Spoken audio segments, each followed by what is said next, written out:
Hi అండి, అందరికీ నమస్కారము. నేత్ర ఛానల్కు స్వాగతము. దయచేసి నేను కొన్ని చెప్పదలుచుకున్నాను, ఆ చెప్పేటి కాస్త వినండి. ఎందుకంటే ఆ, ఖచ్చితంగా వినాలి. ఏదో జరుగుతుందనే నా ఆలోచన, నా మైండ్లోకి చిక్కిన ఆలోచన, ఈ పెన్షన్దారుల మీద ఏదో జరుగుతుంది.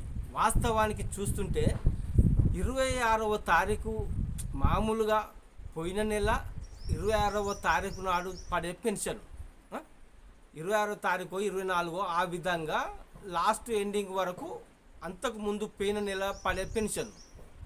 కానీ అట్లా పడలేదు, అది వరకు పడ్డది. కానీ ఫిబ్రవరి నెల మార్చిలో పడాలి, కానీ అట్లా పడలేదు. దీనికి కారణం ఏంటిదో అర్థం కావట్లేదు. కానీ ఏదో కుట్రపూరితమైన వ్యవహారం ఏమైనా చేస్తున్నారా తెలంగాణపై, ఎవరో దీని వెనకాల ఏమైనా జరుగుతుందా అనే ఆలోచన చూసుకుంటే నాకు ఇక్కడ ఇంత ఘోరంగా పరిస్థితి రావడానికి కారణం ఏంటి? ఈ పెన్షన్ల పైన అండి, వేరే నేను ఏది ముట్టుకోవట్లేదు. వెయ్యకుండా ఆపుతూ ఉండడము ఏదైనా దాగి ఉన్నదా మతలబు అనే ఆలోచన నాకు ఈరోజు చిక్కిందండి. 3 నెలల పెన్షను, వాస్తవంగా 3 నెలల పెన్షన్ అనేది తెలంగాణ ప్రజలకు అందాలి.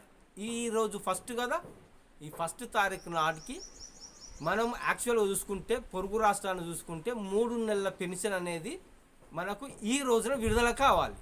లెక్క ప్రకారం అయితే అదే, అంతే కదా. ఫిబ్రవరి, మార్చి, ఏప్రిల్ ఈ 3 నెలల పెన్షన్ అనేది వాస్తవానికి ఈ రోజునన్నా విడుదల కావాలి. కానీ విడుదల చేయకుండా ఆపుతున్నారు ఎందుకు? ఏదో ఉన్నట్టుగా అనిపిస్తుంది. ఇక్కడ తెలంగాణ ప్రజలను ఆకర్షించడానికి ఏదన్నా నక్కజిత్తుల వ్యవహారాలు జరుగుతున్నాయా అనే ఆలోచన నాలో ఉన్నదండి. ఎందుకంటే ప్రతి ఒక్కటి మనం ఈ 10 రోజులలో చూసుకుంటే అన్ని వ్యవహారాలు మామూలుగానే జరుగుతున్నాయి. కానీ ఎప్పుడైతే మన కాంగ్రెస్ గెలిచిందో అప్పటి నుంచి వెళ్ళి ఈ పెన్షన్దారులకు ఈ విధంగా అందడం అంటూ జరుగుతుంది.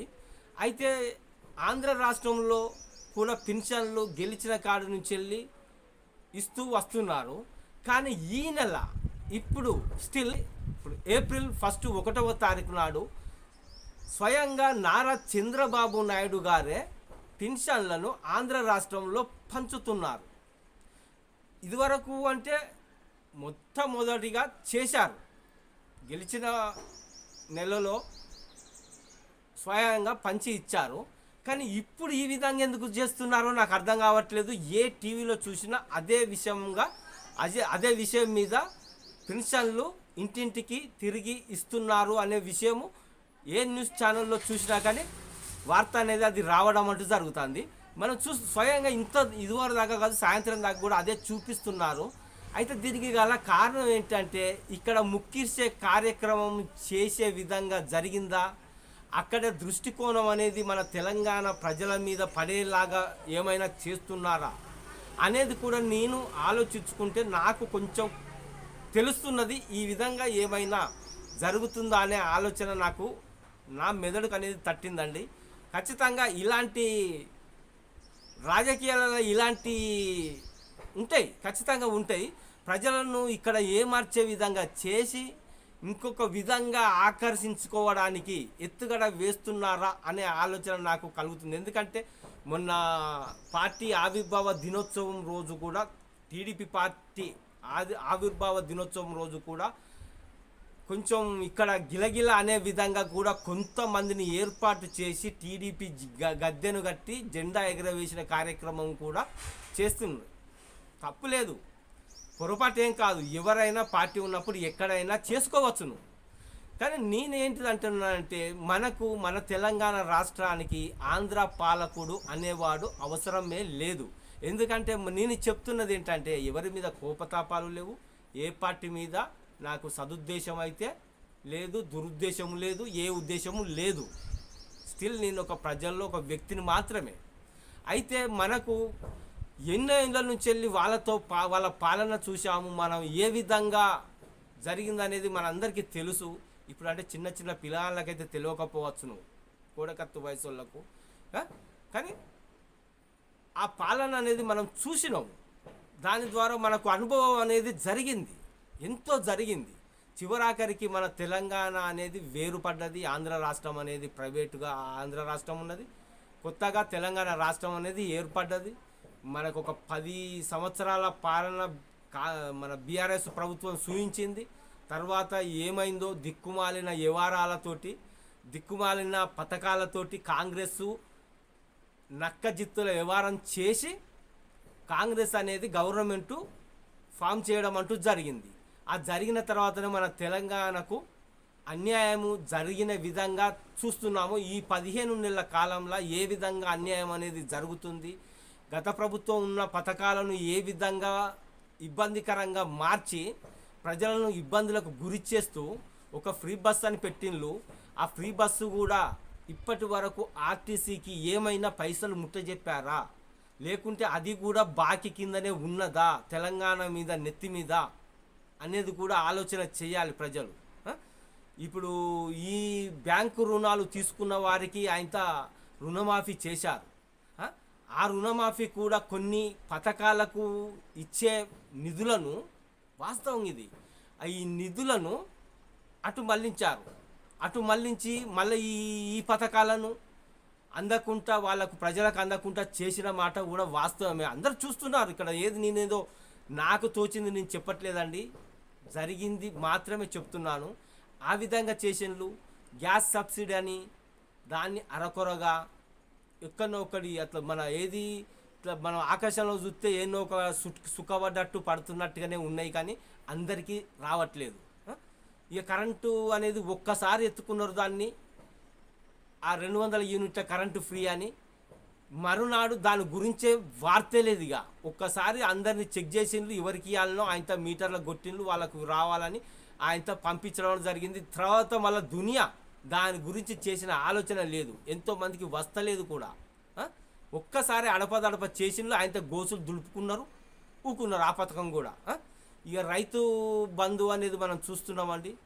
రైతు బంధు కాస్త రైతు భరోసా చేసిండ్రు.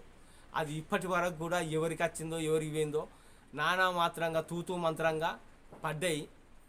చివరికి ఆయన 4 ఎకరాలకు కూడా నిన్న వేయాలని మరి వేసిండ్లా వేయలేదా, బ్యాంకులకు పడ్డాయా, ఎంతమందికి పడ్డాయి ఆలోచన. 10 మందికి 4 ఎకరాలు ఉన్నది. ఆ 10 మందికి ఉన్న 4 ఎకరాలకు 10 మందికి డబ్బులు పడ్డాయా, లేకుంటే ఇద్దరికే పడ్డాయా, మిగతా 8 మందికి పడలేదా అనే ఆలోచన కరెక్ట్ ఉండాలి. అప్పుడు కదా రైతు భరోసా అమలైనట్టు. ఎక్కడో కాడ ఇచ్చుకుంటా మేము పథకాలను స్వయంగా మేము చెప్పిన విధంగా పథకాలను అమలు చేస్తున్నాము అనేది రాంగ్ అంటే రాంగ్. అది వాస్తవం కాదు. అందరికీ పడ్డప్పుడే కదా నువ్వు బంతి భోజనం పెడతావు, అందరు కూర్చున్నారు, అందరికి ఇస్తారాకులేస్తావు. ఒకడికి వేసి ఇంకొకడికి ఇడిచిపెట్టి ఇంకొకడికి వేస్తే అది బంతి భోజనం పెట్టినట్టు అవుతుందా? ఎట్లా పెట్టినట్టు అవుతుంది? పక్కపంటోడు తినబట్టే వీడు ఇస్తారాకే వీని చేతులుండే, వీనికి ఇస్తారాకులు అన్నమేది ఏమంటారు? ఇలా పథకాలను అమలు చేసుకుంటా ఈ పెన్షన్ల మీద దౌర్భాగ్యమైన కుట్రలు చేస్తున్నారా అనే ఆలోచన నాకు కలుగుతుంది. ప్రజలందరూ గమనిస్తున్నారు. కానీ ఎందుకంటే మన ముఖ్యమంత్రులను ఆంధ్ర ముఖ్యమంత్రి దోస్తులు గురు శిష్యులు అనేది అందరికీ తెలిసిన విషయమే. మరి ఏమైనా జత కట్టారా? రాబో కాలంలో ఆయన కాంగ్రెస్ను ముడివికెళ్ళి దాన్ని మళ్ళీ టీడీపీని ఈ విధంగా చేసి ఇక్కడనే రేవంత్ రెడ్డి టీడీపీ జెండా ఎత్తుకుంటాడా అనే ఆలోచన కూడా నాకు కలుగుతుంది.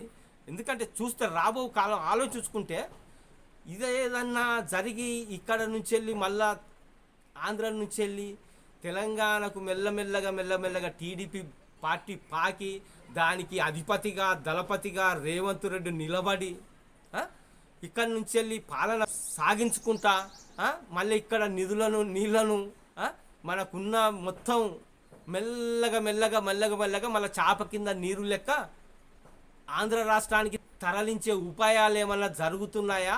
ప్రజలారా ఎప్పుడైనా కానీ ఇలాంటి వ్యక్తులను నమ్మద్దు. ఒక్కసారి నమ్మినాం, ఇక తెలంగాణ వచ్చిన తర్వాత ఒక్కసారి నమ్మినాం, మనకు 100% తగిన గుణపాఠం అనేది నేర్చుకున్నాము. కానీ మళ్ళీ అదే అడుగు మాత్రం వేయద్దు. ఈ ఎట్టి పరిస్థితుల్లో కూడా ఇంకా 100 సంవత్సరాలు కానీ ఎప్పుడు కానీ ఇలాంటి పొరపాటు నిర్ణయం అనేది తీసుకోవద్దు.